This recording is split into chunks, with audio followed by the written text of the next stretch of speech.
আমাদের যেটা হচ্ছে সেটা হচ্ছে অনুপাত এবং সমানুপাত কি জিনিস সেটা আমরা দেখে নেব এবং কয়েকটা অঙ্ক দিয়ে দেবো আমি। এটা আমাদের আছে গ্রুপ সি এবং গ্রুপ ডি দুটোতেই আছে। প্রথমে আমি দেখব যে সমানুপাত কি জিনিস, তারপরে আমি দেখব ক্রমিক অনুপাতগুলো কি কি জিনিস।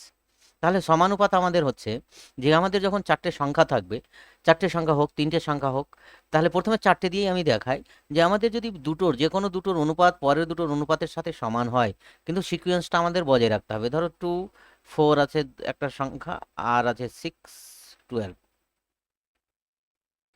তাহলে আমরা যদি এরকম দেখি যে 2:4 করলে কত হবে, 2:4 করলে আমাদের যেটা দাঁড়াবে সেটা হচ্ছে 1:2। 2 দিয়ে ভাগ করলাম দুটোকে। 6:12 করলে আমাদের কি হচ্ছে, 6:12 করলে আমাদের হচ্ছে 1:2। 6 দিয়ে ভাগ করলাম দুটোকে। তাহলে আমাদের আমরা এখানে লিখতে পারি যে 2:4, 2:4 সমান সমান 6:12। আমরা এটাকে লিখতে পারি। তাহলে আমাদের দুটোর অনুপাত, প্রথম দুটোর অনুপাতের সাথে শেষের দুটো অনুপাত আমাদের সমান হচ্ছে। তাহলে আমরা বলবো এই চারটে সংখ্যাকে বলবো সমানুপাতি। এই চারটে সংখ্যা তাহলে আমাদের কি হলো, 2 4 6 12, এই চারটে সংখ্যা হলো আমাদের সমানুপাতি। তাদের প্রথম দুটোর অনুপাত এবং দ্বিতীয় লাস্টের দুটোর অনুপাত, শেষের দুটোর অনুপাত সমান হচ্ছে। তাহলে আমরা বলছি এই রকম সংখ্যাগুলোকে আমরা সমানুপাতি, যদি আমাদের অনুপাতগুলো সমান হয়, অর্থাৎ প্রথম দুটোর অনুপাতের সাথে লাস্টের দুটোর অনুপাত আমাদের সমান হবে, তাহলে আমাদের সংখ্যাগুলোকে বলবো সমানুপাতি সংখ্যা। এবার আমরা চলে আসছি সমানুপাতির ক্ষেত্রে আবার কতগুলো সূত্র আছে, যোগ ভাগের সূত্র। আমরা এই একটাই সূত্র দেখে নেব।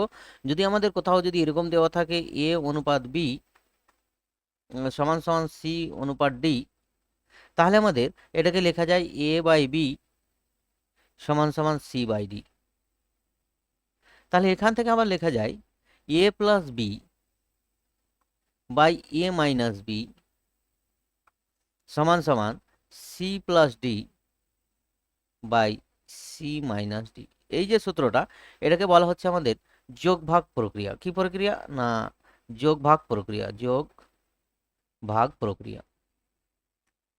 এই প্রক্রিয়াটাকে আমাদের বললো যোগ ভাগ প্রক্রিয়া। তাহলে আমরা এই সমানুপাতি মোটামুটি এইটুকু জানলে আমাদের হবে। এবং ক্রমিক অনুপাত কোশ্চেন আমার বলছে, যদি 3:5 পড়বো কিভাবে আমরা দেখে নাও। 3:5 এই দুটো ফটোটাকে আমরা বলবো রেশিও, সেটাকে ইস্টু পড়বো। 3:5 ইকুয়াস টু দেওয়া আছে আমাদের x:10। তাহলে x এর মান নির্ণয় করো। তাহলে আমাদের সমানুপাতিক সংখ্যাটা আমাদের দেওয়া আছে। তাহলে 3:5 সমান সমান আমাদের দেওয়া আছে x:20। আমরা অঙ্ক জানি কিভাবে করতে হয়। তাহলে এটাকে আমরা অনুপাত মানে আমরা ভাগ আকারে লিখতে পারবো। ভাগ আকারে লিখে নিলাম, ইকুয়াস টু x/20 লিখে নিলাম। এবার কোনকোনি গুণ করবো, বজ্র গুণন যেটাকে বলা হয়, বা কোনকোনি গুণ। তাহলে 5x ইকুয়াস টু হচ্ছে এটার সাথে এটা গুণ হলো 5x, এটার সাথে এটা গুণ হলো 20 × 3। আমরা গুণটা করব না। তাহলে x ইকুয়াস টু হয়ে গেল তাহলে আমাদের 20 × 3/5। তাহলে আমাদের 5 কেটে যাচ্ছে, 5 4 4 5 20, তাহলে 3 4 12। তাহলে আনসারটা কত হলো, 12। তাহলে আনসারটা হচ্ছে বি। আমাদের আনসার হয়ে গেল 12। পরের অঙ্কটা একই ধরনের অঙ্ক, শুধু আমি করছি, কোশ্চেন মার্ক বার করতে বলেছি। আমরা কোশ্চেন মার্কে আমাদের সুবিধার জন্য আমরা কি ধরে নেব, আমরা ধরে নেব এক্স। আমরা শর্ট কোশ্চেন যেহেতু, সে শর্ট কোশ্চেন হিসাবেই করব। তাহলে x:40। তাহলে এটাকে আমরা লেখা যায় 12/16 ইকুয়াস টু x/40। আমি আগেও বললাম এভাবে লেখা যায়। এবার আমাদের এটা 4 দিয়ে কেটে যায়, 3 4 12, এটা 4 4 16। ওরা ছোট করে দেয়নি, আমি ছোট করে নিলাম। তাহলে ইমপ্লাইজ হচ্ছে আমাদের 3/4 ইকুয়াস টু x/40।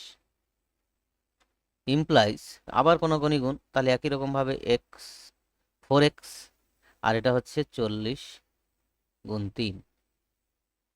তাহলে x ইকুয়াস টু হলো তাহলে আমাদের 40 × 3/4। 4 10 40, 10, আর 3-এর সাথে গুণ হবে, তাহলে 3 10 30। তাহলে আনসার কত হলো, 30। তাহলে x এর মান কোশ্চেনের জায়গায় বসবে আমাদের 30। তারপরে অঙ্কটা বলছে, এটা অঙ্ক এই ধরনের অঙ্কগুলো আমাদের থাকে। এ অনুপাত বি দেওয়া আছে আমাদের, কি দেওয়া আছে, এ অনুপাত বি সমান সমান দেওয়া আছে 2:3। এ অনুপাত বি সমান সমান দেওয়া আছে আমার 2:3, 2:3। আর দেওয়া আছে বি অনুপাত সি সমান সমান আমাদের দেওয়া আছে 4:5। আমাদের যেটা করতে হবে সেটা হচ্ছে আমাদের এখানে দেখতে হবে যে কমন কোনটা আছে। কমন আছে এখানে বি আছে, কমন এখানে বি কমন আছে। তাহলে আমরা জানি যে কোনো অনুপাতকে আমরা যে কোনো সংখ্যা দিয়ে গুণ বা ভাগ করতে পারি শূন্য ছাড়া। তাহলে আমরা এখানে এখানে 3, বি এর মান মানে 3, আর এখানে বি এর মান 4। তাহলে এই আমাদের ডিজিট দুটোকে সমান করতে হবে, এমন কিছু দিয়ে গুণ করব দুটো অনুপাতকে যেন আমাদের এই ডিজিট দুটো সেম হয়। তাহলে এটাকে যদি আমরা 4 দিয়ে করি 3 4 12, আর এটাকে যদি 3 দিয়ে করি তাহলে 3 4 12, তাহলে সমান হয়ে যাচ্ছে। তাহলে আমি এটাকে কত দিয়ে করলাম, 4 দিয়ে, দুটোকেই 4 দিয়ে। তাহলে 4 2 8, আর এটা হলো 3 4 12। এটাকে আমরা কত দিয়ে করলাম, 3 দিয়ে। 3 4 12 অনুপাত 3 5 15, দুটোকেই করতে হবে আমাদের। তাহলে আমাদের বি সমান হয়ে গেল। তাহলে আমরা এখান থেকে এ অনুপাত বি অনুপাত সি সমান সমান তাহলে পেলাম 8 নিলাম এখান থেকে, এটা হলো 12। আবার এখানে 12 আর লেখার দরকার নেই, এটা হয়ে গেল 15। সি এর মানটা আমাদের 15। তাহলে হলো কত, 8 অনুপাত 12 অনুপাত 15। এই হচ্ছে আমাদের আনসার। পরে যে কোশ্চেনটা, এই অঙ্কটা দেওয়া আছে, এই অঙ্কটা আমরা কি করব, এ অনুপাত বি দেওয়া আছে, এ অনুপাত বি সমান সমান 5 অনুপাত 7 হলে আমাদের এটার মান। তাহলে আমরা অনুপাত থেকে যেটা বুঝতে পারি সেটা এ এর মান 5-এর সমান বা 5-এর গুণিতক, বি এর মানও 7-এর সমান বা 7-এর গুণিতক। তাহলে আমরা যখন কে ধরে নিতে পারি 5কে 7কে, কিন্তু আমরা কে ধরবো না। কেন কে ধরবো না? কে ধরলে আমাদের একটা যেটা অসুবিধা হচ্ছে যে আমাদের বড় অঙ্ক যখন থাকে তখন কে ধরে আমরা ক্যালকুলেশন করব, কিন্তু আমরা এখানে ছোট অঙ্ক আছে 2a প্লাস শর্ট কোশ্চেন যেহেতু মাল্টিপল চয়েস কোশ্চেন, অতএব আমরা 5 আর 7 ধরেই কাজটা চালিয়ে দেবো। তাহলে 3b by A plus B, A plus B. তাহলে আমরা এখানে এ এর মান 5 বললাম বসাবো, এ এর মান 5, তাহলে 2 গুণ 5 প্লাস 3 গুণ 7, 3 গুণ 7 বাই 5 প্লাস 7 মানে 5 প্লাস 7, 5 প্লাস 7। তাহলে আমাদের ক্যালকুলেশন করা যাক। ক্যালকুলেশন করলে এটা হচ্ছে 10, এটা হচ্ছে 3 7 21, 10 প্লাস 21 বাই 12, 5 আর 7 যোগ করলে 12। তাহলে এটা হয়ে গেল আমাদের 31/12। তাহলে অনুপাতটা হয়ে গেল আমাদের কত, 31 অনুপাত 12। তাহলে অনুপাতটা হয়ে গেল আমাদের 31 অনুপাত 12। আমাদের যে অপশানটা আমার দেওয়া আছে সেটা ভুল হয়েছে ক্যালকুলেশন করতে, এখানে 31/12, 31 অনুপাত 12 হবে, 31 অনুপাত 12। তাহলে আমাদের এর অপশানটা হবে রাইট আনসার।